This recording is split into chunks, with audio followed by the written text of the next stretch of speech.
Welcome back to this week's episode of the Brawn Body Podcast. This week, I'll be breaking down some of the life lessons, especially those that apply to health and fitness, that I've learned from my time in graduate school. So if you didn't know, I am in my 5th year of my doctorate of physical therapy, meaning I have this semester and then 2 more semesters of classes and instruction, and then some clinicals sprinkled here and there. And then I am officially a doctor, which is pretty exciting for me, but I wanted to share some of the things that I've learned along the way with you. So, with that in mind, we're going to get deep, we're going to get personal, and I'm going to give a lot of shout-outs to some of the people who have had an impact on my learning and my life across the past year or so. So, let's get into it. I have a bachelor's degree in exercise science. I'm in school to become a doctor of physical therapy.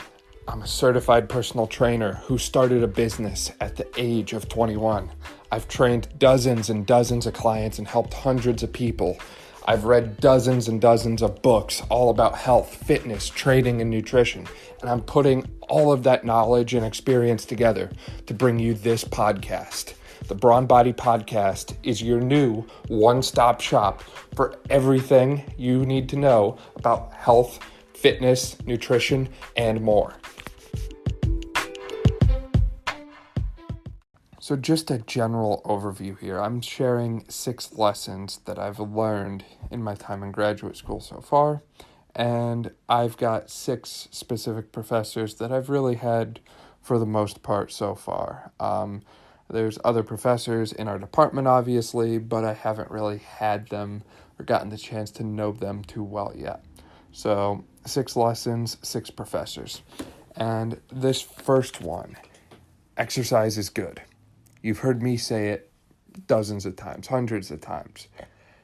This is where it all came from. So one of my professors, he taught pathophysiology, inpatient geriatrics, a lot of different coursework. He even taught some of our pharmacology course. And his biggest thing that he shared with us was how beneficial exercise is. And he's right. I even did a whole podcast about how good exercise is. So if you haven't listened to that yet, highly recommend going back to that. But literally every system in your body benefits from exercise. Think about that. Everything. So your cardiovascular system, so your heart and your blood vessels, your pulmonary system, so your lungs, your integumentary system, your skin, your muscular system. Yeah, obviously your muscles are going to benefit from exercise, right? Your digestive system. Yep, you get better digestion from exercise. Everything. Urinary, reproductive, everything. Sexual, cognitive, nervous system. Every single system benefits from exercise. And again, go back and listen to the podcast to go through how it benefits all of those different systems. We walked through all kinds of different things from heart rate variability and parasympathetic nervous system activity, the vagus nerve tone, everything. Fully explained in that podcast. So highly recommend going back if you haven't heard that yet. Additionally, I said that this professor taught pathophysiology as well. So the big thing with pathophysiology when you're learning it is there's all these different diseases and health conditions that people might have, right? Well, the thing you learn is that exercise can play a huge role in preventing pathologies or treating pathologies. So people who exercise are less likely to develop certain pathologies. For example, type 2 diabetes mellitus. The incidence of type 2 diabetes is lower in individuals with greater muscle mass and lower body fat percentages, so more lean mass, which makes sense because muscles help address the issues with insulin resistance. Muscle mass helps address that issue that you see with type 2 diabetes. Same thing can be said for obesity. So muscle mass increases your metabolism. The more muscle you have, the better your metabolism will be. Muscle is very metabolically expensive. It requires a lot of energy and nutrients for your body to maintain it. That's why it's so hard to do, because it's not cost effective. It's very inefficient. It would be like running a car off a engine that gets 5 miles to the gallon, right? Most people would not want to do that. But when you increase your muscle mass substantially, that's kind of what happens. So you see people like bodybuilders, for example, that get, up to 250, 300 pounds, and they're 5% body fat. So if they weigh 300 pounds, that says they have over, my math's a little off, but probably about 285 pounds of muscle. That is a lot of muscle mass, let me tell you. But as a result, they're able to burn fat much more effectively. They burn more calories. Their body needs more throughout the day. So obviously your instance of obesity, which is where you'd see higher levels of body fat percentage, higher BMI, that sort of thing, is going to be lower because you're less likely to gain body fat if you have substantial muscle mass. With that, exercise is simple. It's low cost. And again, it is one of the best things that you can do for your body. So when we say exercise, you don't have to go to a gym. I don't know. I can't stress that enough. And I say that to people because when I do custom programming, which is my big thing, I believe that everyone should have a custom program for them and not just a cookie cutter based program that is designed for, whoever. I believe everything should be individually tailored to specific to you. So if you don't like going to the gym, then you should have a workout program that allows you to meet your goals without needing the gym. So what I mean by that is, say you want to build muscle and get stronger. You can do that in the gym, but if you don't want to go to the gym, you should be able to do that at home. You should be able to do that outside. You should be able to do that on your time schedule, on your timeline, all of that sort of thing. So when you think about it that way, exercise really is simple because it would just be following a custom plan that I would lay out for you in this case. And it is very cost effective because I'm telling you, you don't even need to go to the gym to achieve whatever goals you're trying to crush. So whether it's fat loss or endurance goals or muscle gain or strength gain, whatever. And this goes for men, women, everyone. You don't need the gym and you don't need any fancy equipment. If you have your body weight and maybe like a sturdy chair or a sturdy table or something like that, you probably have all you need. You can use things like textbooks or homemade weights, little things like that if you want external weights. But I'm telling you, you can build a incredible physique with very little cost and very little equipment. So, first lesson, exercise is good and there should be no barrier to it. Anyone and everyone can find a way to exercise that is beneficial to them. And remember, if you are struggling to do that and need help with that, Brawn Body is here. We do custom programming for so many different people. I've worked with athletes. I've worked with people who have chronic health conditions like asthma, for example. So we've been there and we've worked through this before. So please reach out to us if you're interested in any custom workout programs. So, exercise is good. That's our first lesson. Second lesson, own your uniqueness. So we are all different. We are all unique. So in the summer of, feels like forever ago, summer of 2019. So over a year ago now, I did a cadaver anatomy dissection. Really cool stuff. There was 10 cadavers in our lab, and all 10 of them were different. Anatomically, everything about them, their bodies were different. Some of them had big livers, some had smaller livers. Some had bigger kidneys, some had smaller kidneys. Some organs were smooth, some were rough. Some had a lot of muscle mass, some had very little muscle mass. Some had a lot of body fat, some had very little body fat. Some had facial hair, some didn't. Different genders, all kinds of different things between each cadaver. And at the time, that made the course very difficult because you were studying the anatomy in the books and in the lectures, which was pictures, and those were pristine and perfect. And then you would go into the bodies and try and find those.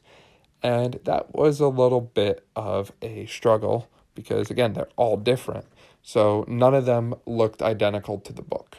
So you're trying to do your best to take that book and apply it to the body, but you can't just apply it to one body. You have to apply it to 10 different bodies over and over and over again. Every body is unique. No two people are the same. And that is something that you should own. You should embrace it. Embrace the fact that you are like no one else. You are your own. Make yourself your own. You are one person, whoever you are.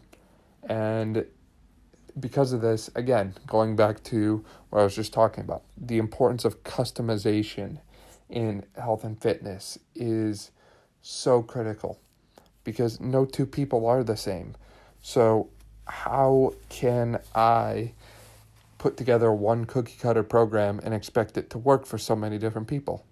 I can't. That's why I stress the importance of a custom fitness program. That's one of the things I've really struggled with too, is a lot of people want cookie cutter programs. And I get it. They're more cost effective or efficient and they're easier to access. But with that said, I do feel like the custom program works better.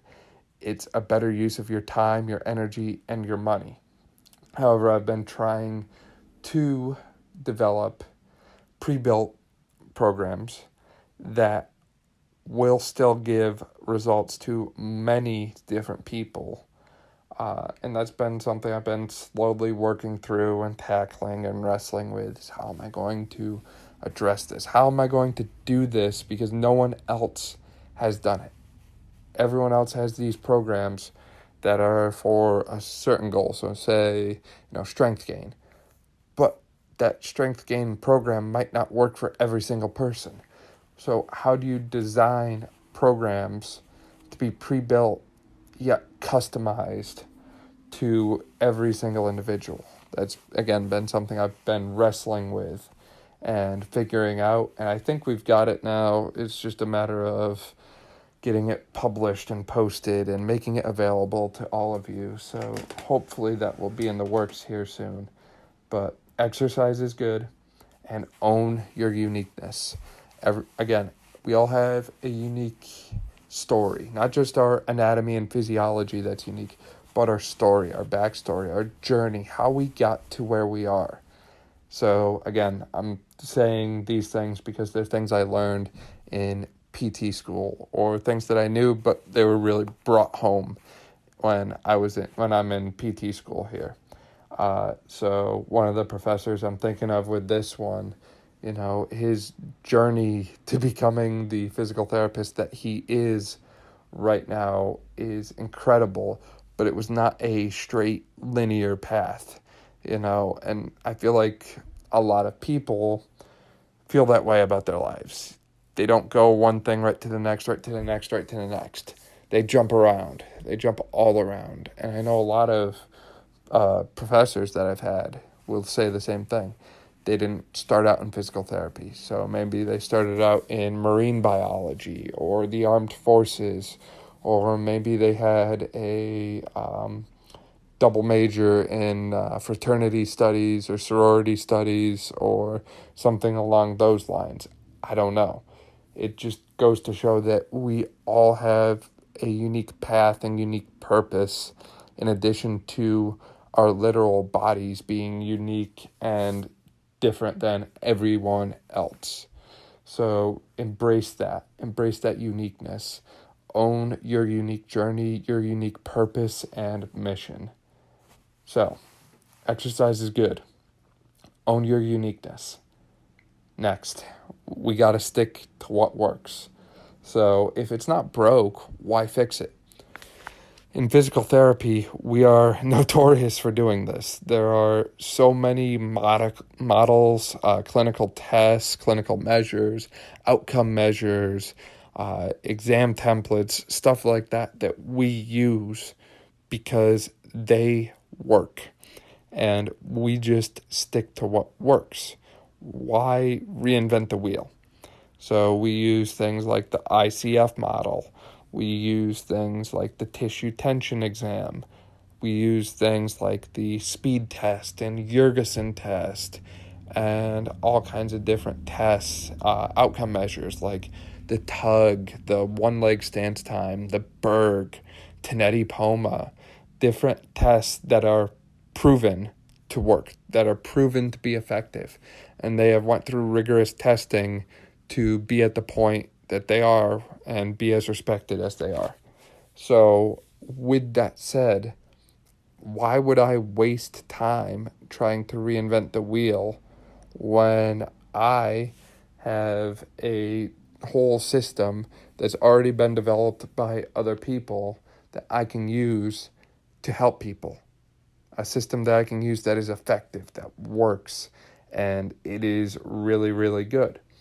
So I know a lot of people are sort of pioneers, they're on the frontier, kind of like cowboy era, so to speak, where they don't want to follow anyone else's footsteps. They want to create their own path. They want to blaze their own trail. And in many ways, I am like that myself. And this was kind of a learning curve for me. I said, this is all well and good and great and all, like we've got all these different tests and stuff, but I kind of want to develop my own. And at first, last fall, especially for me, I thought that was totally fine. Like, I'm just going to kind of go about doing my own thing, go my own way with this, right? But more recently and this year, I've realized that that is not the best way to go about things, because these other tests and measures that we have and that we use, they are so well backed and researched. People put decades of work into putting these together and making them as good as they currently are, and they continuously show effectiveness. I'm going into physical therapy because I want to help people. I know pretty much any PT major would tell you that. There's more to it than that for me, but in general, we all want to help people. So why would I spend so much time trying to reinvent the wheel when I could be using that time trying to help people? And for me, that really cleared so much up and gave me a lot of mental clarity and more focus to be moving forward. Just knowing that I have a system that works, it's effective, and I don't need to change it, really. I just have to trust the process and stick to what works and customize it here and there. So, for example, I said before, things like speed test or Jurgensen test. Those are specific tests that you would do at the shoulder. Or maybe, same thing, someone has a shoulder pathology, so maybe I do those tests, and maybe I administer a cervicothoracic junction, so CT junction mobilization, a grade 5 high velocity thrust. Great, I could do that as a physical therapist. That's within our Practice Act. But I'm not going to do that for every patient. So if someone comes in with lower back pain, I could look at their shoulder, but odds are I'm probably not going to start with things like special tests for the shoulder and mobilizations for the neck. I'd probably start with a nice gross assessment of movement, see what's going on, and then narrow in and hone in on that lower back.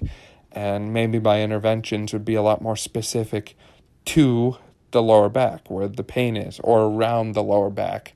So areas like the hip, for example. And maybe I would administer a lumbar roll, reverse Erhard, shotgun, something along those lines. There's one, a Copenhagen maybe. So just to kind of put in perspective, although we have these systems that work and they are proven, we're not losing that customization every time we have a patient in front of us. We still customize and tailor everything to every patient. And sometimes one intervention might not work. So going back to the low back pain, maybe a lumbar roll doesn't work, but the reverse Erhard does. Obviously, moving forward, I'm not going to keep doing lumbar rolls when the reverse Erhard gets the job done. Maybe the Copenhagen works and reverse Erhard doesn't. Then we're going to go with Copenhagen, and I'm going to look at what the Copenhagen would address, which I believe would be more of a SI joint kind of issue. So just going to show that although we have this pre-built system and we're sticking to what works, just proving the point that we always go back to customization. It is all about the patient. And in exercise and in what I'm doing here with Brawn Body, it is all about my client. So making sure that I have everything customized and tailored to you specifically and no one else. So far we've got exercise is good, own your uniqueness, and stick to what works.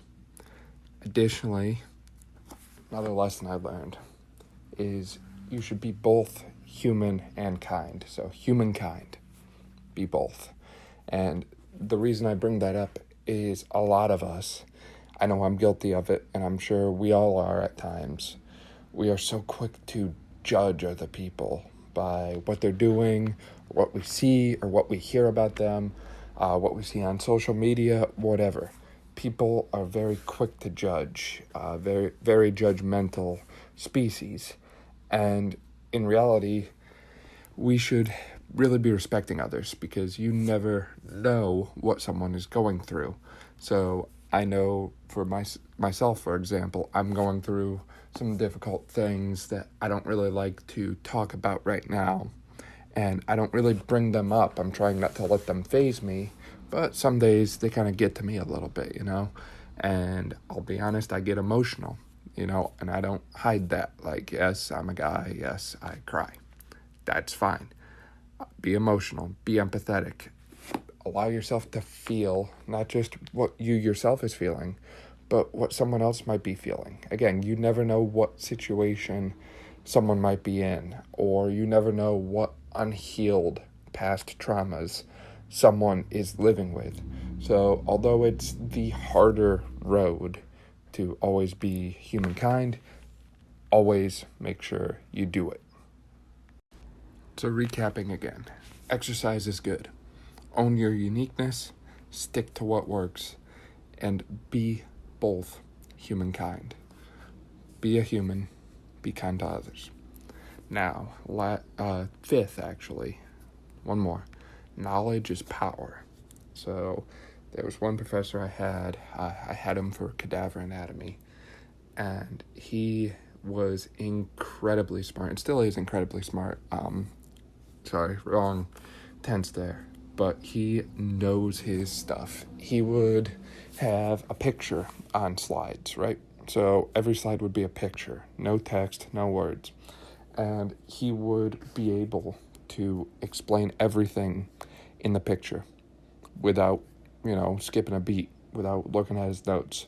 He would know the muscles, where they originate, where they insert or attach, what they do, their actions, which nerve supplies the muscles, which blood vessels supply the muscles, whether it's arteries or veins or moving stuff. He would know everything, the spaces of the body, so borders, what's in them. He knew nerve pathways, artery pathways.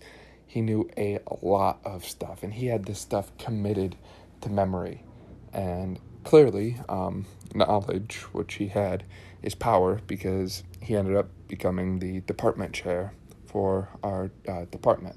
So the human brain really is limitless. You have no limit to how much you can learn. A lot of people think of the brain like a hard drive, like there's a set amount of storage to it and eventually you run out. But from all the studies we've seen and know, there's no evidence of that whatsoever. And I think it really shows with some of these people who, I call them human computers because they know so much. And really the only thing that's going to limit your ability to learn and gain knowledge is yourself. How much work are you willing to put in? How much time are you willing to put into learning something? What's your mindset? Is it I have to learn something, or is it I get to learn something? And just being aware of the power that knowledge gives you.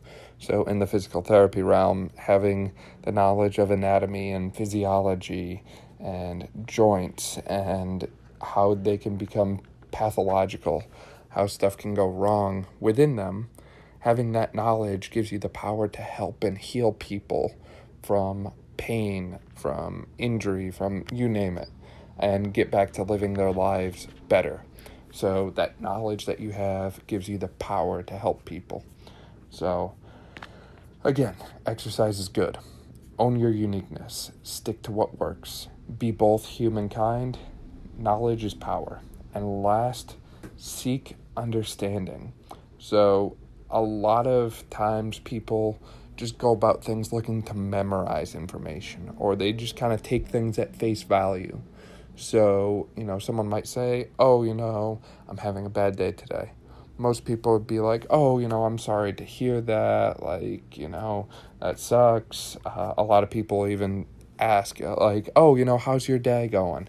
And if someone asks you that, especially if they're just walking by you, passing by real quick, stop them and be like, my day is going really awful, and just see their reaction and see what they do as a follow-up to that. Because a lot of people just expect, I'm good, how about you? Good, thanks, and then carry on their way. That's just quick, small talk kind of convo. They're not seeking understanding. So if someone says, I'm having a great day, say, okay, that's great, I'm so glad to hear that. What's making it so good? Or if you're having a bad day, what's making it so bad? Seek understanding not just in people, but in content. So going back to, say, anatomy, for example, because in physical therapy, you need to know your anatomy. There's no way around it. So say you're trying to learn muscles. You could sit there and strictly memorize their origin, their insertion, their action, their innervation, flashcards over and over and over again. You could do that. But it's a lot easier to seek understanding. So maybe you're trying to learn a muscle's origin insertion. So where the muscle starts and where it attaches further away from the starting point. So it's start and end point in simple terms. So if you're trying to learn that, maybe it would help to first get an understanding of where in the body the muscle is roughly and what joints it crosses. So the biceps, for example, we know that that's located in the upper portion of the arm, or the brachium, and it crosses both the shoulder joint and the elbow joint. So right off the bat, I know that it must originate somewhere above the shoulder joint, and it must insert somewhere below the elbow joint since it crosses both of them. So right away, I've narrowed down my origin and insertion from, somewhere in the body to two very specific regions. And with that makes learning easier. So next step would be actions. So what does the biceps in this case do? So let's think about how it runs. So it runs across the front of the shoulder and the front of the elbow. So if it shortens or contracts, then you would see it flex the elbow and the shoulder.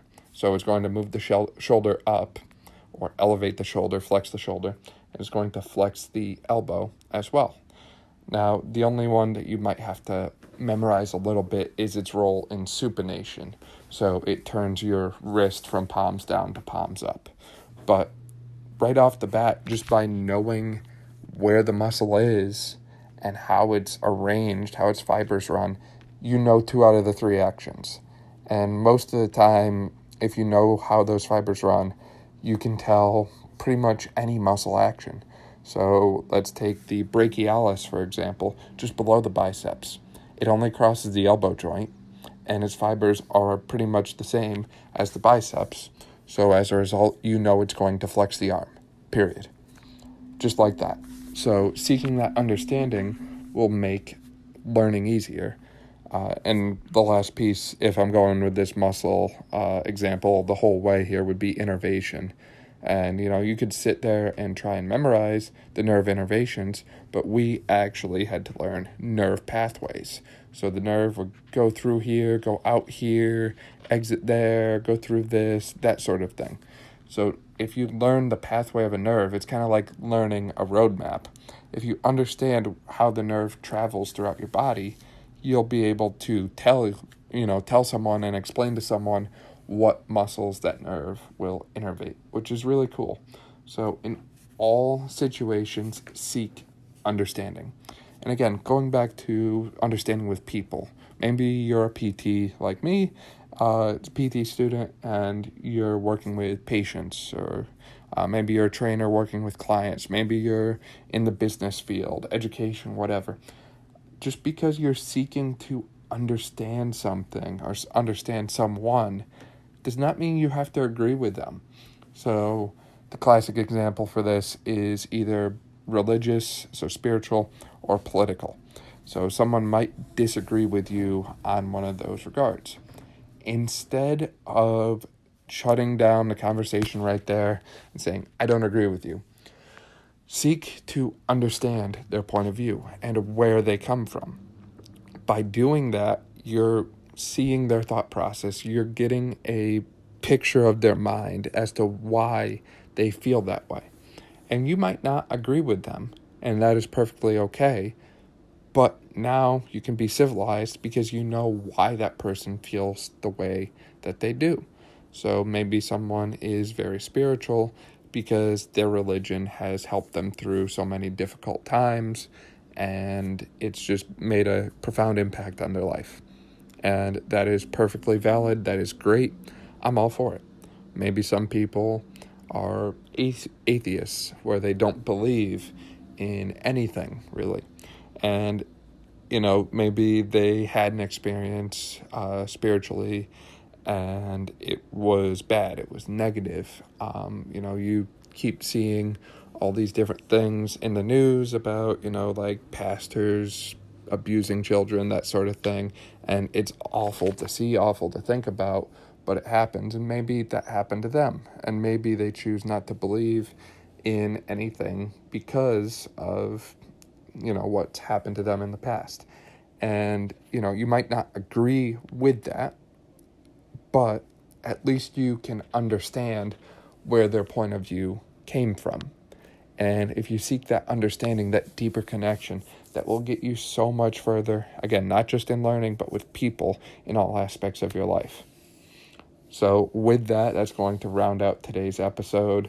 6 of the top lessons I've learned in PT school that do not necessarily relate to exercise and fitness directly. Some do, some don't, but just more life lessons. And if you liked this style podcast, there's a lot more lessons I've learned from PT school that I'd be more than happy to share. I would like to give a huge shout out to all of our different professors here at LVC.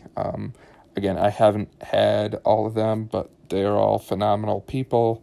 And I've had nothing but positive experiences so far in my education. So Dr. Michael Laird, Dr. Matthew Walco, Dr. Justin Merzwicki, Dr. Marcia Epler, Dr. Mike Fink, Dr. Tangi Miller, Dr. Jen Price, Dr. Robin Myers, Dr. Andrew Milosh, all of these amazing people. A huge shout out to all of them, and thank you for your commitment and just constant involvement in our education and our betterment through teaching us lessons that apply both inside and outside the classroom. Because like anything, you can't be, the best in your field if your whole focus is the field. You have to be rounded and complete, not lacking anything. So thank you again for listening and supporting the Brawn Body Podcast. Stay tuned for another Motivational Monday podcast coming up on Monday. Thanks for listening. Take care.